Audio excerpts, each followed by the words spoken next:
asato ma sadgamaya tamaso ma jyotirgamaya mrityorma amritam gamaya. Om Shanti Shanti Shanti. Now we come to the third class on Upanishad, and today's story time. We have a nice little story in Upanishad, and but before that, there is one mantra which we didn't do yesterday. So we'll just go into that mantra. It's very nice. See. इह चेदवेदीद् अथ सत्यमस्ति न चेदिहा वेदीन्महति विनष्टिः भूतेषु भूतेषु विचित्य धीराः प्रीत्यास्मालोकात् अमृता भवन्ति. इति केनोपनिषदि द्वितीय खण्डः. This is the last mantra of the second khanda of Kenopanishad. What does this mantra say? If one has realized here, then there is truth in one's life. If he has not realized here, then there is great destruction. The wise ones, having realized Brahman in all beings and having turned away from this world, become immortal. Now, they mean to say that if this knowledge comes into our life right here, not some post-mortem realization, Many people have that kind of an idea that after death, we will attain to whatever. We'll live well here and enjoy everything, but sadhana and all that, well, later on, and then after death, the realization. So these strange ideas which we have, see, it's nothing but an idea. But try to think and see, if right now I do not aim at this, what is the guarantee in the future I'm going to? Future is nothing but our own sanskars playing out, isn't it? When we become old, we only ripen. What we have will only ripen. So there's no point in postponing this. And this is not a matter of, at some point in time I will do this. No. Whenever realization comes, it will come only at that instant. There's no such long-term plan, that I will follow this amount of sadhana, then at this age I will have this. No such thing. And to plan after life, that is also meaningless. What you do just now is all that matters. This karma will take you forward. And this sadhana alone will ripen in the future. So just now it has to be done, whatever has to be done. And by God's grace, any realization coming into our life, it will give you a different sense of time, because it is always in that instant that you realize. There is nothing called, at some point of time I will get this realization, or it is ever new, because it is always in that instant. And when you get it, you will stay with it. So there's no, you left it behind and now you're moving forward. There's no such thing. Why? It is to do with your awareness. Awareness is always instantaneous, isn't it? Your mind can dwell on the past or the future, but not your awareness. It is always in the present. So your realization will always be in the present. So that is why he's saying, if you get it here, excellent. You will have a great life. There will be truth in your life. And if you don't get it here, there will be a lot of destruction, because you will only live in the past or the future. You will only live in the mind, not in awareness. And the mind, we know very well the tricks the mind plays, isn't it? It will take us for a ride, always giving you hope of something in the future. See, if this moment I am not at peace and contented within myself, there is no guarantee in the future I will have these states of mind. No guarantee. So everything is to be done in the now. You can read the book, The Power of Now. It's here in this library.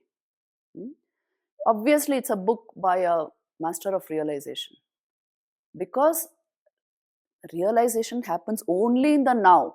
and only the now remains.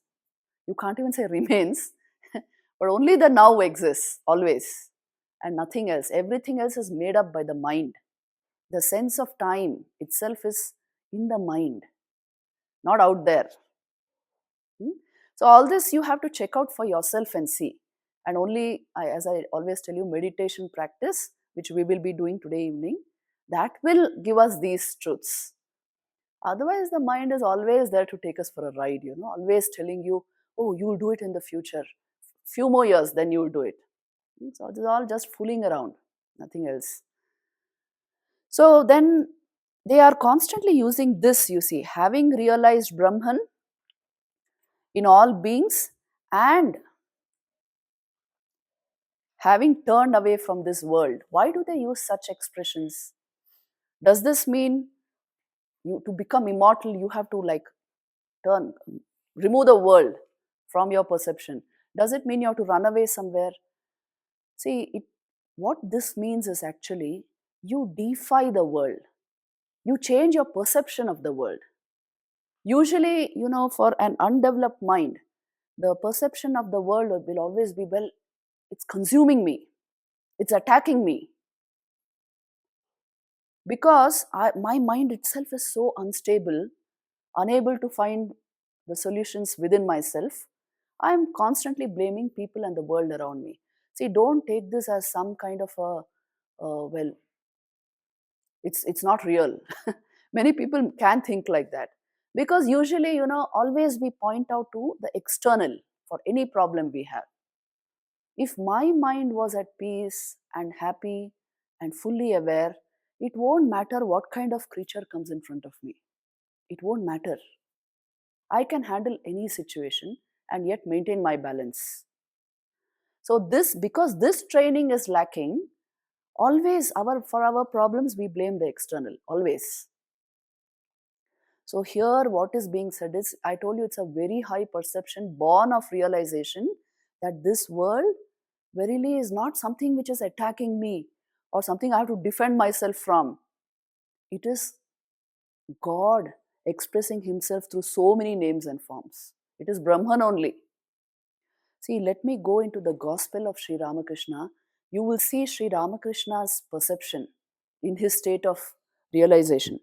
Just watch this. I'll read it out from the gospel straight. It's so stunning. See, he says, "It has been revealed to me that there exists an ocean of consciousness without limit.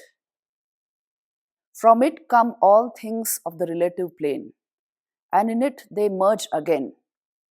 Millions of Brahmandas, means worlds, rise in that Chidakash, which is the supreme space of pure consciousness, Brahman, and they merge in it again. All this has been revealed to me. I don't know much about what your books say, but I know this." Okay. Then he says, "But for my part, I accept everything. Turiya and also the three states of waking, dream, and deep sleep. I accept all three states. I accept all Brahman and also Maya, this universe and its living beings. If I accepted less, I should not get the full weight." Then a devotee who was sitting there asks him, "The full weight, what is that?" The master, "Brahman is qualified by the universe and its living beings. At the beginning, while following the method of neti neti, not this, not this, one has to eliminate the universe and its living beings. See, in the stage of sadhana, this is required. You renounce the world, as it were. But, Sri Ramakrishna says, as long as I consciousness remains, one cannot feel that it is God himself who has become everything. He alone has become the 24 cosmic principles. When a man speaks of the essential part of the bale fruit, he means the flesh only and not the seeds and the shell. But if he wants to speak of the total weight of the fruit, it will not do for him to weigh only the flesh. He must accept the whole thing, seeds and shell and flesh. Seeds and shell and flesh belong to one and the same fruit. The essential part of life is the knowledge of Brahman. But when you want the weight of the whole fruit, you have to take everything into consideration, the shell, the seeds, and the flesh. The essential part of life and happiness is the science of consciousness, getting this Brahma Jnana, touching awareness. Otherwise, you can't manage mind, much less the world. But if you want the whole of reality, even the manifestation has to be accepted. The shell and the seeds are the manifested world. So you see, it's not a philosophy of denial. It is the deification of the world. I see the world as Brahman. It is a manifestation of Brahman, whether we like it or not. You see, from this vision stems our philosophy of action, of our movement, the Ramakrishna movement. What is the philosophy of action? Not that we are doing social service, not that we are doing something out of compassion. This is verily God. The manifested universe is verily His manifestation only. So when I serve another, I only worship God. It is worship. It is not even like seva. It is not that you are out of compassion, you are helping somebody. It is the worship of God because this is how He is existing in this universe. That is why Sri Ramakrishna said, I accept all the three states along with the Turiya. He didn't say Turiya alone is real, isn't it? I accept all. See, the vision of Ishvara is like this. The manifested world is nothing but an expression of Brahman. I must change my level of perception by transforming my own consciousness. Otherwise, I will have a very different idea of the outside, the external. So you see, this is, then Sri Ramakrishna also says, this is the most mature way of living. Both the Leela and the Nitya belong to the same reality. See, these are all very precious words. What he is saying is, the manifested and the unmanifested belong to the same reality of Brahman. How can you accept one and deny one? So, this concept of renunciation is during your sadhana, so that the objects of the world don't impinge on your mind constantly. You are keeping them at a distance. You are denying the perception of object as object. But after some time, you will be integrating it into your own consciousness. So please understand, renunciation has a deep meaning. It is accepting the world as God. It is not running away from something.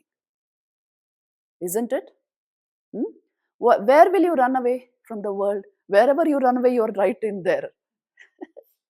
You can't escape anything in this world, but you can change your bhav towards it by changing your consciousness. So these are all, I'm telling you, very high states of awareness. But from that, you can derive so much of like what you call philosophy of life. How a mature, realized person will see this world and interact with this world. So you see, no matter how you are, my bhav towards you will remain the same if I have a philosophy like this, isn't it? No matter how you are, it doesn't matter. Without this kind of a perception, every little attitude of yours will matter to me, will harm me, will make me react. So a blanket rule is to see the world as God, because that is what it actually is. However, we may feel, oh, it's such a, some people even think it's a utopian idea. It's not utopian, it's the fact of existence. All we need to do is dive into our own consciousness to be able to perceive this. So you see, the Kena Upanishad, what it's trying to say, ultimately, exactly that perception is there in Thakur's life. This is how he is seeing the world. And he says, I accept the whole bale fruit. Yes, not just the flesh. So this is, and in mother's life, you will find the working model of this, isn't it? All kinds of people coming to her.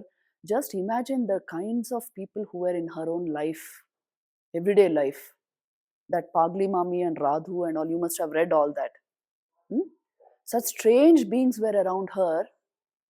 And even if we say that it was Yogmaya trying to keep her mind on the relative plane, still she was interacting with such beings day in and day out. Yet how balanced she was, how compassionate, kind, always serving, looking on the whole world as her own child. So you see, the inner bhav, the inner transformation matters most.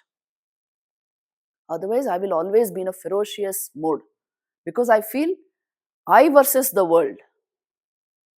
This is a deadly situation. This is tragedy when you start thinking the world is after me, people are after me.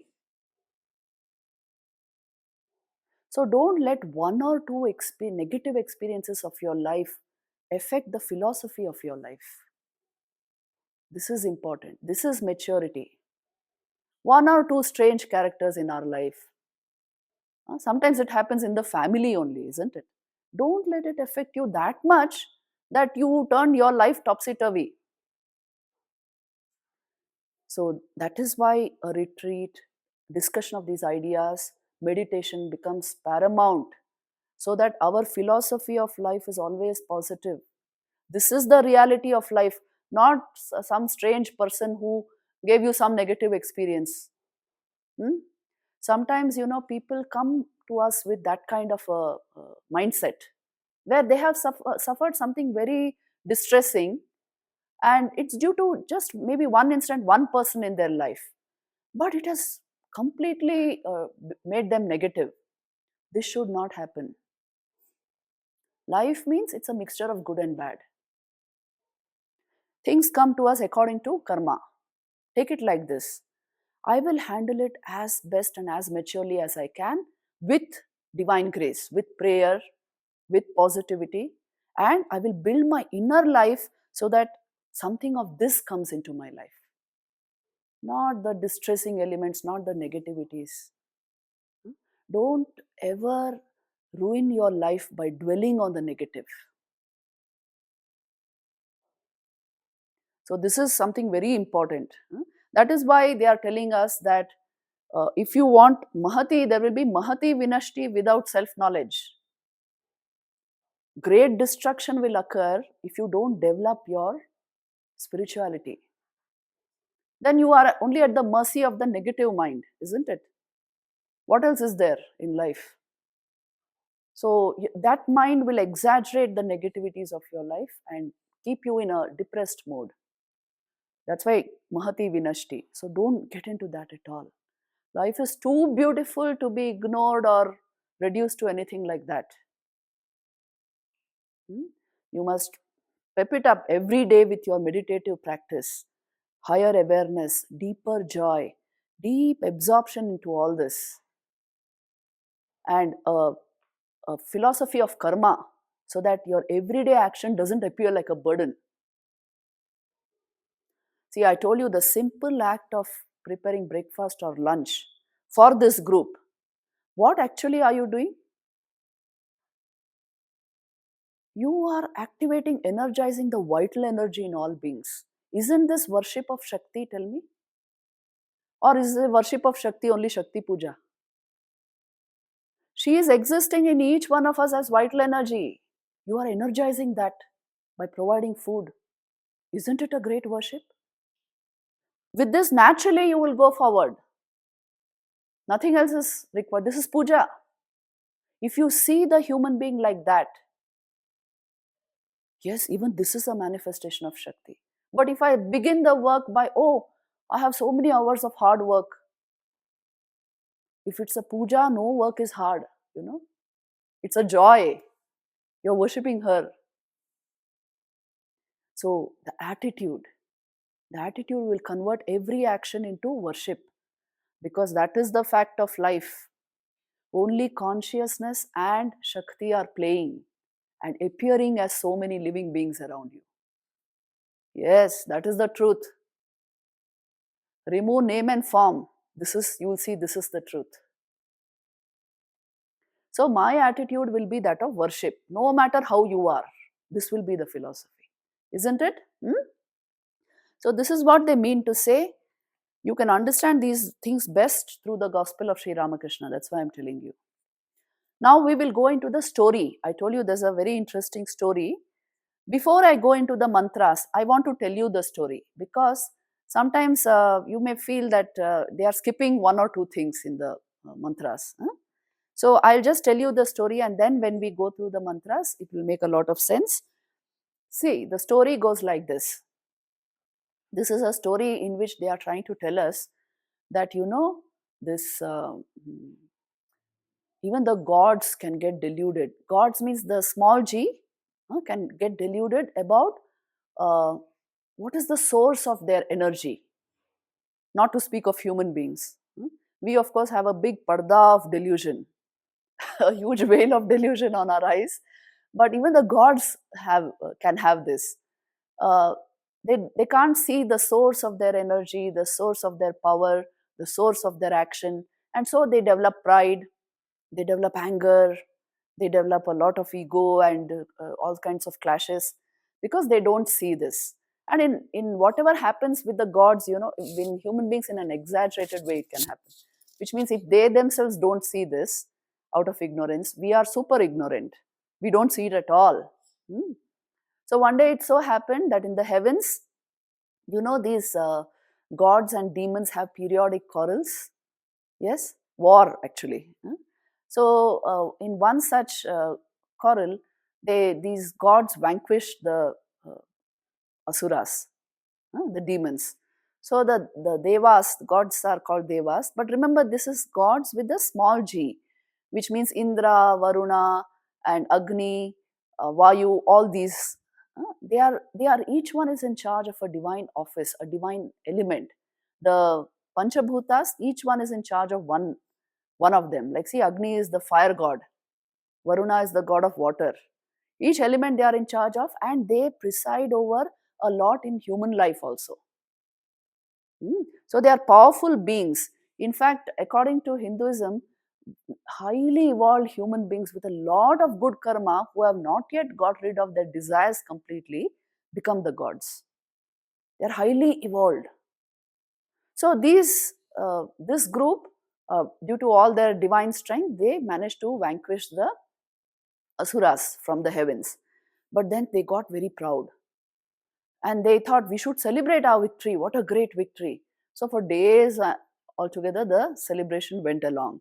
They were very jubilant, and then so there was a lot of merrymaking in heaven, and they got so absorbed in that Brahman or Ishvara, he thought that, well, these guys should be taught a lesson. Huh? Just one little war they have won, and they think, well, they have achieved everything, and all the time, see, we did this, we did that. See, a huge lesson for all of us. Whatever we do, by whose power are we doing? This thought never came to them. So then what happened is, one fine day, God decided, means Brahman decided to teach them a lesson. So one fine day, while these gods were rejoicing as usual with drink and making merry, suddenly there appeared a luminous being at a distance in front of them. Then Indra at once saw that and thought, who's this? It was a yaksha. Yaksha means a celestial being, full of effulgence, and so that being is standing there and very effulgent. And Indra thought, well, let's say go and investigate who this is. And so he sent Agni. Agni is the god of fire. So Agni approached this mm, yaksha, and then said, "Who are you?" And then the yaksha said, "Well, I'm a yaksha, but I have this small task which I am not able to do. Can you do it for me?" And Agni said, "Of course, don't you know? I've driven away the asuras. I can do anything. I'm Agni, I'm the fire god. I can burn anything in this universe." So the Yaksha placed a bit of straw, dried up hay, uh, in front of him and said, "Well, please burn this. I'm not able to do it." Then Agni said, "Oh, what kind of a task are you giving me? Okay, no problem." And he went close to it and tried to burn it. It's not burning at all. Then he said, What have you done to it? Why doesn't it burn? I can burn down anything in this universe, but this is not burning. Then the Yaksha just smiled and said, Please do it for me. But Agni could not do it. Then he suddenly thought, Something strange is going on. How can I not burn this? So he just stomped back and then told Indra that, No, something is going on here. Huh? I couldn't do a simple task. Then Indra sent Vayu. Vayu is the god of wind. So he's the one who creates the hurricanes and cyclones and tsunamis on earth. So he came and he thought that, well, uh, then the Yaksha said, just blow away this piece of hay. And he huffed and puffed, but it didn't get blown away.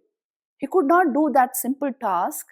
And then the Yaksha again smiled and he said, No, no, no, something mysterious is going on here. How is it that I'm not able to do this? And then he again went back with considerable anger. And then Indra understood that there is something very mysterious going on. This is not a normal thing. So he himself came. And as soon as he came, the Yaksha vanished. The Yaksha vanished. Now Indra is the king of gods. So the pride is very dominant in his mind. Okay. And he said, as soon as I came, he left. Huh? All this happened. And then suddenly he saw in the place where the Yaksha stood, there came Uma Haimavati. Who is Uma Haimavati? Parvati. She is actually the goddess of Brahma Vidya. See, this is how we look upon our gods and goddesses. She is actually the embodiment of Brahma Vidya. She is the one who gives divine knowledge. The Divine Mother gives divine knowledge, isn't it? So she came and stood there in all effulgence and she told Indra, Look, do you know who had appeared in that effulgent form? It was nothing but the supreme reality, Brahman. You guys are always priding yourself, fooling yourself that you are doing all this action. You drove away the demons. But think and see, what is that energy with which you did it? And what is the source of that energy? What is the source of energy which made it possible for you to win this war? What are you egoistic about? What are you boasting about? Then it dawned on Indra. Truly, the energy is Mother herself, and the source of that energy is Brahman itself. And yet I am thinking I did it. So at last, knowledge dawned on them, and they understood that the very source of my perception, mentation, action, anything about me is Brahman. And I cannot really attribute anything to myself. So this is what the story is about. It's a way of thoroughly analyzing our personality and going deeper into self-knowledge. It's about that. Then all these silly things like, ego and pride and anger and hatred and jealousy will not come into our lives if we understand the divine, which is the source of everything in us. So this is the story. Let's go through the mantras because they are very beautiful, you see. Brahma devebhyo vijigye tasya brahmano vijaye deva amahiyanta. It was Brahman indeed that achieved victory for the sake of the gods. In that victory, which was in fact Brahman's, the gods became elated. Then the aikshantasmakamevayam vijayo asmakamevayam mahimeti tadvaisham vijagnyau tebhyoha pradurbabhuva tanna vyajanata kimidam yakshamiti. They thought, ours indeed is this victory. Ours indeed is this glory. Brahman knew this pretension of theirs. To them, it did appear. See, it is it. It is not a he or she. Brahman appeared. But how? They could not make out about that thing as to what this Yaksha might be. In the form of a Yaksha, he appeared. Te agnimabruvan jataveda etadvijanihi kimidam yakshamiti tatheti. They said to fire, O Jataveda, find out thoroughly about this thing as to what this yaksha is. He said, so be it. So another name for Agni is Jataveda, one who knows the Vedas, one who is born of the Vedas. And he is also called Vahani, one who carries the offerings offered in yajna fires to the gods. These are all names of Agni. Then, what did he ask? Tadabhya dravatamabhya vadat ko asiti agnirva ahamasmiti iti abravijata vedava ahamasmiti. To it he went. It is Brahman in the form of the Yaksha. To him it said, Who are you? He said, I am known as fire, or I am Jataveda. Tasmin stvai kim viryamityapidam sarvam daheyam yadidam prithivyamiti.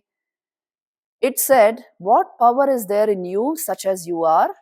And fire said, I can burn up all this that is on the earth. That is my power. Tasmai trinam nidadhave taddaheti tadupapreyaya sarvajavena tanna shashaka dagdhum satata eva nivavrite naitadashakam vijñatum yadetad yakshamiti. So what did the yaksha do? He placed a straw for him, saying, burn this. The fire approached the straw with the power born of full enthusiasm. He could not consume it. He returned from the yaksha to tell the gods, I could not ascertain it fully as to what this yaksha is. Atha vayumabruvan vayavetad vijanihi kimetad yakshamiti tatheti. Then the gods said to air, O air, find out thoroughly about this thing as to what this yaksha is.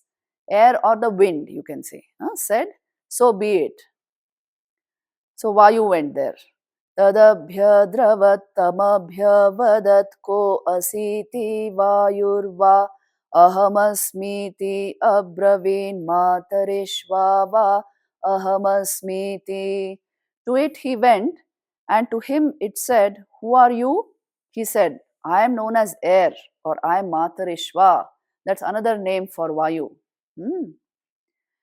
Tasmin stvai kim viryamityapidam sarvamadadiya yadidam prithivyamiti. It said, What power is there in you, such as you are? And air said, I can blow away all this that is on the earth. Tasmai trinam nidadhave taddadastveti tadupapreyaya sarvajavena tanna shashaka datum satata eva nivavrite naitadashakam vijñatum yadetad yakshamiti. The yaksha placed a straw for him, saying, Take it up. Air approached the straw with all the strength born of enthusiasm. He could not take it up. He returned from that yaksha to tell the gods, I could not ascertain it fully as to what this yaksha is. Athendramabruvan maghavannetad vijanihi kimetad yakshamiti tatheti tadabhya dravat tasmatirodadhe. Then the god said to Indra, O Maghava, find out thoroughly about this thing as to what this yaksha is. He said, So be it. And he, Indra, approached the yaksha, and from him the yaksha vanished away. Sa tasmineva kashe striyama jagama bahushobhamanam umam haimavatim tam hovacha kimetad yakshamiti. In that very space, he approached her, the superbly charming woman Uma Haimavati. To her he said, What is this yaksha? Go into part 4 because a bit of the story is there. Sa brahmeti hovacha brahmano va etad vijaye mahiyadvamiti tato haiva vidanchakara brahmeti. It was Brahman, said she. In Brahman's victory, indeed, you became elated thus. From that utterance alone, to be sure, did Indra learn that it was Brahman. तस्माद्वा एते देवा अतितरामिवान्यान् देवान् अन्यदग्निर्वायुरिन्द्रस्ते हेन नेदिष्टं पस्पर्शुस्ते हेन प्रथमो vidanchakara brahmeti. Therefore, indeed, these gods, viz. Fire, air, and Indra, did excel other gods, for they indeed touched it most proximately and they knew it first as Brahman. So that's why these gods are considered superior. Indra is considered far superior because he got the knowledge of Brahman first, right? From mother. See, it's very symbolic. Mother only gives the knowledge of Brahman, isn't it? Anybody else can reveal the knowledge of Brahman? Only mother, the divine mother. Tasmadva indro atitaramivanyan devansa henannedishtham pasparshasa henat prathamo vidanchakara brahmeti. Therefore did Indra excel the other deities, for he touched it most proximately, inasmuch as he knew it first as Brahman. He knew it first. And that is how he became the king of gods, the leader of all these gods. So this is the story. This is the analogy. Then see, it's in a nice way they concluded. Tasya isha adesho yadetad vidyuto vyadyutada iti nanyas namishi mishada ityadhidaivatam. This is its instruction about meditation through analogy. It is like that which is known as the flash of lightning, and it is also as though the eye winked. These are illustrations in a divine context. The meaning is it flashed like lightning.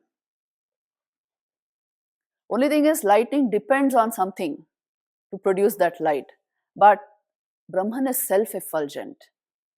Or, like, the light in your eye, which I always use. Yes? Brahman is like that. He is the power behind the manifestation of every form of energy. All energy is him. He is the power behind it. So you see, Advait Vedant, because it is non-dual, it will say he is the power behind Shakti also. But all dual systems like Sankhya, Yoga and all will say no, Purusha and Prakriti. There is consciousness and energy. You can believe or disbelieve in anything you want, but you can't deny that there is a more fundamental aspect to all manifestation, isn't it? Any form of energy, what is the source of that energy will naturally come to our mind. See, even Einstein's trying to find a unified theory which will show a fundamental form of energy of which all other forms of energy are manifestations. It is the same thing that he is searching for. You try and see, this is the nature of a very developed human mind. It will try to find the source of manifestation. So here, this is what they are trying to tell us, that for every manifestation of energy, the source is consciousness. So it makes a lot of sense, isn't it, this story? What happens is, see, from this very literature, all systems of Indian philosophical thought have been derived. So you have Shaktism also coming from this, Shaivism also coming from this, Vaishnavism also, they will interpret the same text in the dual mode. And in Shaktism, and you know very well how they look upon the Divine Mother. She is the power of Brahman, right? But she is Brahmamayi. Thakur used to, if you actually read the Gospel of Sri Ramakrishna, so many places he addresses mother like that. isn't it? The Divine Mother. All these philosophical systems will give you this, they will give you methods and practices which will bring you into this unitary knowledge. But this is the basis of everything. All the different philosophical systems, the different cults, the different practices you find in India, the source is the Upanishad. If we have been initiated into some practice without knowing this source, there is a chance for misunderstanding and quarrel, dogmatism. Yes, if we don't know that they stem from the same. Today we have stem cells. Every other cell stems from the stem cell. That's why they are called stem cells. So this is the stem cell for all these movements. Yes, you go to ISKCON, you go to any Shakta cult, you go to Shaivism, you go to Kashmir Shaivism, everyone will quote from the Upanishads. And they will interpret it according to their understanding. It will be a dual or Vishishtadvaitik or Advaitik interpretation.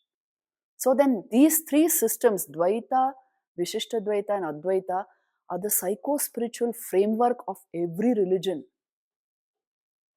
every cult, every system of philosophical thought. And it applies to all religions. Every religion you see, it will be either Dvaitik, Vishishtadvaitik or Advaitik. So this is in a way the psychological framework of religious systems. See, I may think about solar energy or nuclear energy and go deep into it. But if I understand that it is energy after all, I have a more generalized idea of every other kind of energy, isn't it? This is something like that.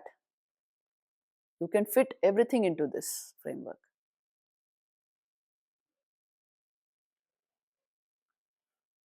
So all energy is manifestation of one energy, isn't it? So the same thing. What applies to science applies to spirituality also. Everything is a manifestation of Brahman. That's the meaning.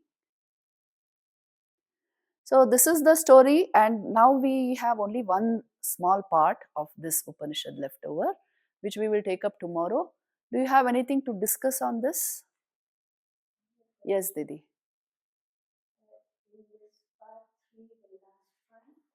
Yes.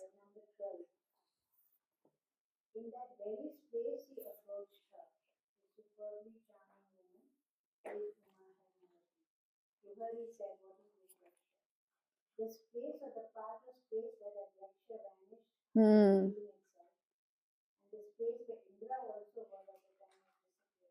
Hmm.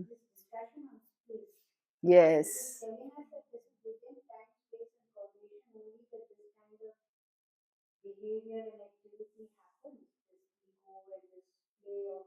Yes.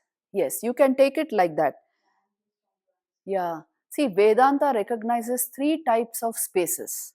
In physics, you are studying only physical space. Yes, the space between two objects. That's what you're studying in physics.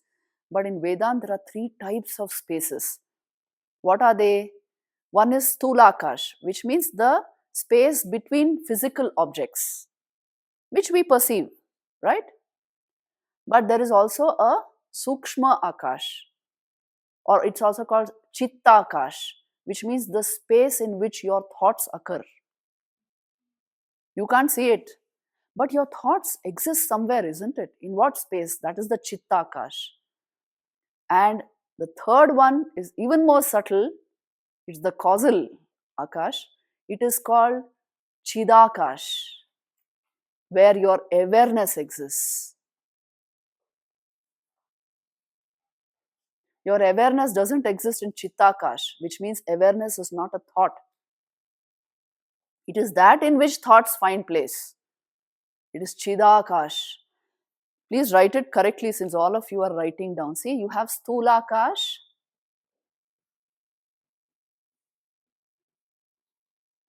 Chittakash,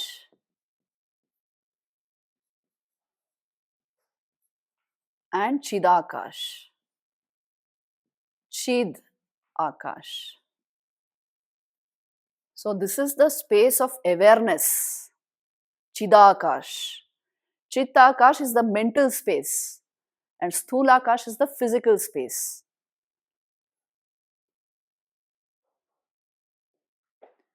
Time, space and causation which physics is using only pertains to Sthulakash.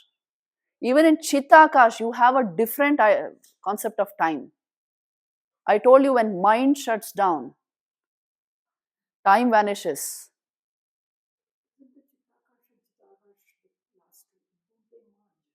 No, no, no.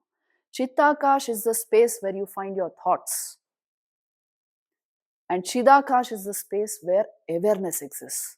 So when awareness exists, you can't even call it space. Because space is an idea which is bound by your thought world. But because they have to denote some kind of space, some kind of, because it's existential reality, they are giving it the term Chidakash. So you'll find this in many of the scriptures, this concept.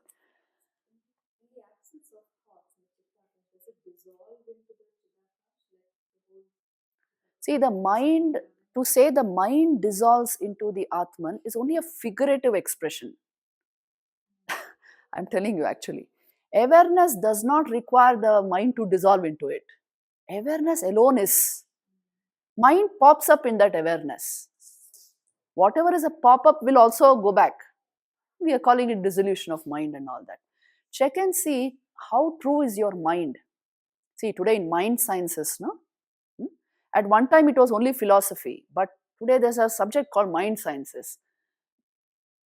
Can you see mind? For science to happen, it must be an object you can see. But now we have mind sciences, which means you can't see mind, but still there's a science about it. Now, the nature of the mind is posited only because you have thoughts. If there are no thoughts, there is no mind. Yes, but something exists even when there is no mind. What exists? See, now you're thinking. Suppose you stop thinking. Will you exist or not? You will exist as what? As? You are aware of the absence of thought in that state, that's all. But you are there, which means you are awareness. Thoughts move in and out of your awareness and not vice versa. That's why I told you it is important to do yoga. Stop thought for some time to realize all this. Otherwise, it will be a conceptual idea. What I said made sense? Check it out and see for yourself. This is a complete science, I told you. Awareness is not another thought. Thoughts happen in your awareness. That's the beauty of the whole thing.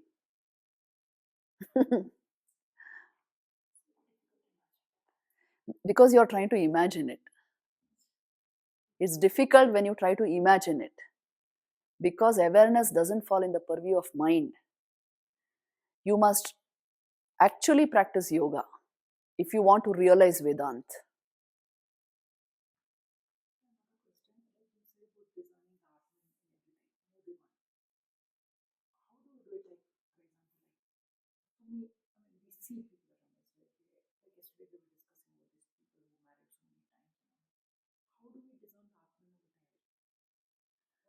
See, why should we bother about what they are doing with their life? When I see such a person, I have my own sense of superiority No, that's not necessary. See, when you have a spiritual goal in life, anything which does not help you grow spiritually should be given only tertiary attention, not primary attention.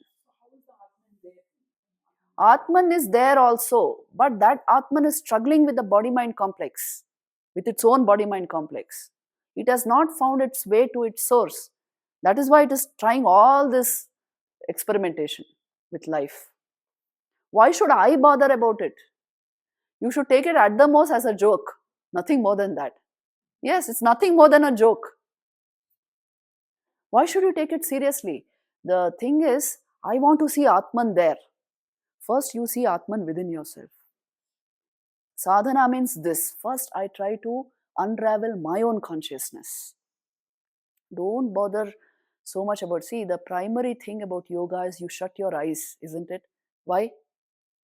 Brahman is everywhere, everything is Brahman. But I have to, Thakur used to say this, but can I say tiger is also God and go and embrace the tiger? Tiger God is dangerous. That is also Brahman. But I have to keep it at a distance. It is like that exactly. People who are not going to contribute to your spiritual growth, keep them at a distance. Why bother about their personal lives? Most people are a real total mess within themselves. I'm telling you. Because there is absolutely no training in any kind of spirituality. Compassion plays a role, but compassion can insinuate as many things, many other things. So, the initial thing about spiritual life, see, when you start exercising compassion, you many times will exercise compassion at the wrong place. Better thing would be first develop your inner life by shutting the doors of the senses. See, Swamiji at one point says, one young man approached him and said, I try to meditate very hard, shutting all the doors and windows of my room, but I can't meditate. Swamiji said, you first open the doors and windows of your room and go out and serve others. Serve others, it will give you the strength to be able to meditate.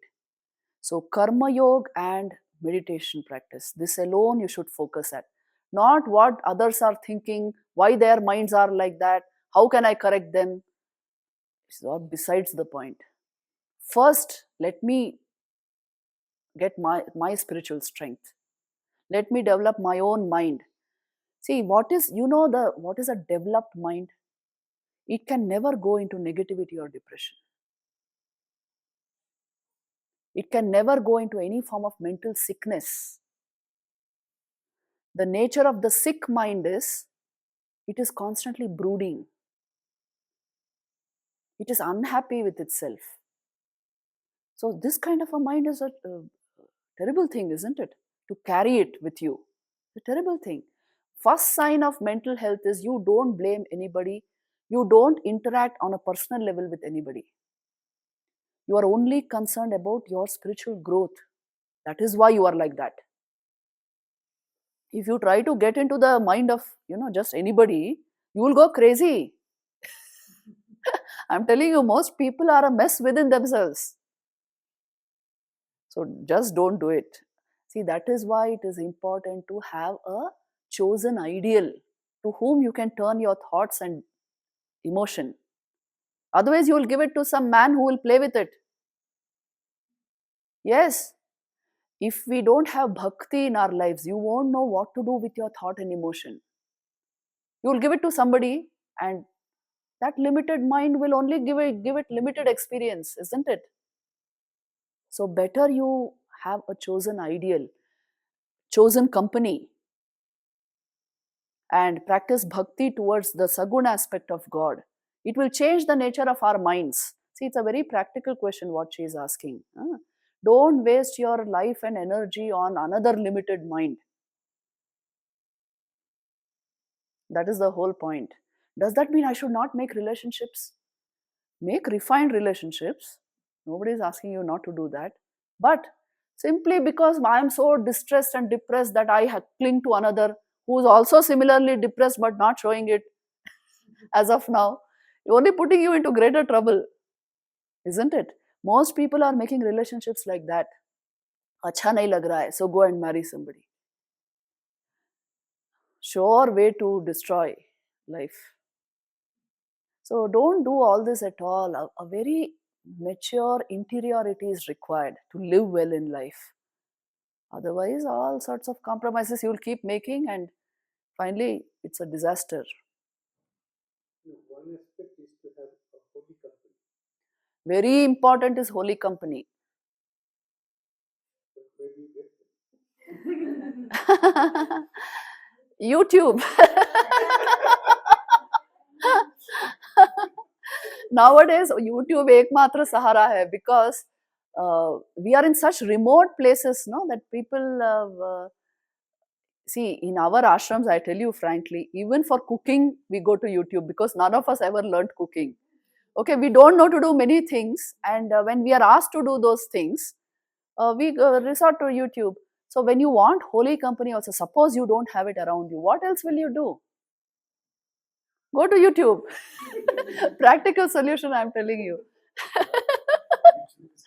Yes.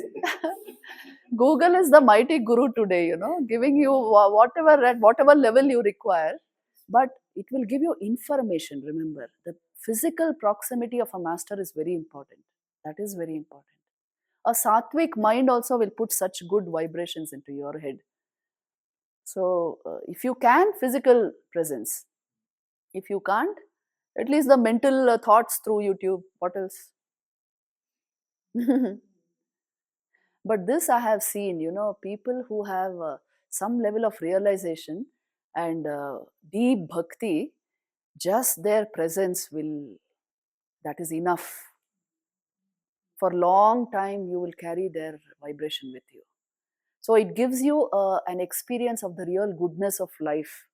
Then our usual silly tendencies come in later, but that presence was so important. That's why we go to temples and ashrams, wherever. This is so important. See, you go into a temple or a church and you go into a theater. There's a such a huge difference. A temple or a church will give you such inner peace and such good vibrations.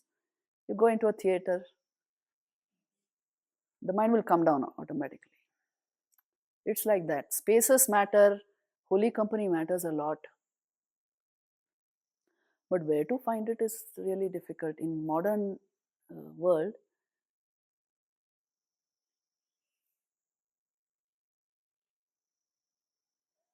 So anything else?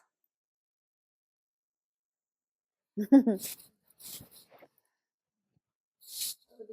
the concept of time, Yeah. of course, being in the present, that is very important. Yeah. But the past, where we learn from, Yes. our mistakes, Yes. that also goes on.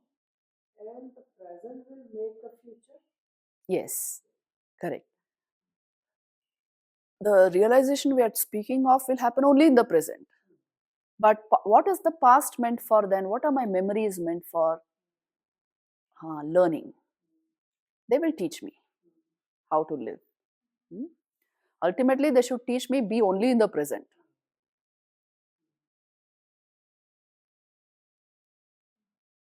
Whatever happens, happens in the now. So learn to live. That's why learn to enjoy the little things of life. Instead of planning huge happiness in the future, every day, see your little shrine room. Many times I have felt this, the shrine room is all sufficient. If you maintain such a shrine room at home, when you sit there every day, do some small ritual there, your absorption in God, your japa, more than enough to keep you happy throughout the day. If you develop that mindset, if you develop devotion, on an everyday basis, you are diving into happiness. It'll keep you going throughout the day. But if I have no such experience in a day, then I am clinging to this one and that one, give me a little engagement and happiness. Very immature way of living. That's why I say always develop bhakti. See, we do a lot of Vedanta here, Vedanta classes. Last class, I usually keep on bhakti. Usually, I'm doing that because you must cultivate bhakti. It will give so much of balance to your emotions, emotional life, which is a huge part of your life. Otherwise, what you will do, you will give your thought to all this and your emotion to somebody else, who you don't know, who may misuse it. Rather, give it to God. Give it to Sagun aspect of God. And that's why bhakti. Bhakti yoga is essential part of this training. And for women, all the more important. Why I'm telling you? We are emotional by nature, isn't it? Hmm. So see that it all goes to God and not anywhere else. Hmm. Understood what is bhav again? Bhav. Bhav is a deepened emotional disposition. But when we use the word like bhav samadhi in all these texts, it means you can say a very raised state of consciousness born of very elevated emotion, rarefied state, you can say. So it is a bhav can lead to very high states of consciousness. In fact, it's called bhava samadhi. Thakur was very often in those states. But for us normal human beings, this very emotion which we feel for each other in your relationships, what you feel, that can be elevated to a great extent. And that has to be done in spiritual life. That has to be done. That's where your energy lies, in your emotion. Isn't it? See, check your memories and see what has remained over in your memory, what constitutes your memory are emotional experiences. Where you got love, where you got attention and care, you remember those experiences, isn't it? Which means what? We have invested heavily in emotion in normal life. So now you can't say, I will only do this logical tarka and stay spiritual. You won't be able to. Where will you give your emotional energy? So give it to God. He's a constitutional necessity to our lives, please understand. I practice a lot of devotion. Every day, some form of ritual and intense japa and absorption. Even, the day your mind is not settling in some kind of nirakar meditation, that day you do sakar meditation. Just think of the physical form of Thakur or any chosen deity you like. You see the effect on the mind. So, Leela Dhyan, Sakar Dhyan, all this is very important in spiritual life. If you don't do Sakar Dhyan, you will be concentrating on some other form. You won't realize it. So, better to think of the form of God, the name of God. Don't think that this is something different, that is something different. That leads to this automatically. Because, as I told you, whom you are thinking about, his consciousness is what we are talking about. Ishvara and Brahman are not different, isn't it? Hmm? And use your senses like that. Rishikena Rishikeshasya Sevanam Bhakti iti uchyate. Through your senses to worship the Lord of the senses. That is bhakti. Otherwise, senses are given to TV and thoughts are given to scripture. This will not work. Am I right? Hmm? Okay. Anything else? Would it be fair or correct to say that a realized meditative state is both temporary but also with lasting effects? Meditation state always has lasting effect because you have been so concentrated at that time and your awareness has come to the forefront. You will not lose that experience.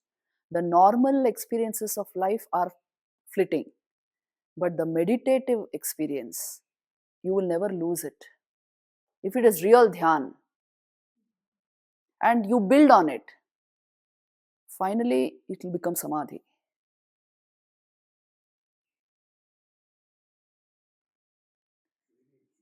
That Krishna says this Mm, thing goes waste. yes, exactly. Over lifetimes, it will not be wasted. You know, next life you will remember that experience because you carry your memories. The manomai goes over, and you will come back to it. So all of you have very good sanskars. Definitely, you are going to carry all this with you. You'll never lose it. The place of devotional songs, devotional music, Yes, that is also very, very very important. Very important. Music, devotional singing, puja, arti, and chanting, all this has huge place in spiritual life. Don't think it is just about discussion of Upanishad. Mm. In fact, if devotional life is turned towards God, the highest will automatically follow. Bhakti Shar, Thakur used to say. It is the essence of life. So, last class will be on bhakti, okay? Om Shanti Shanti Shanti. We just have one more class of Kenopanishad tomorrow morning. Tomorrow evening, Prasanna Pranaji will do a class. This afternoon, we can have a meditation, but we'll request Vivek Pranaji if she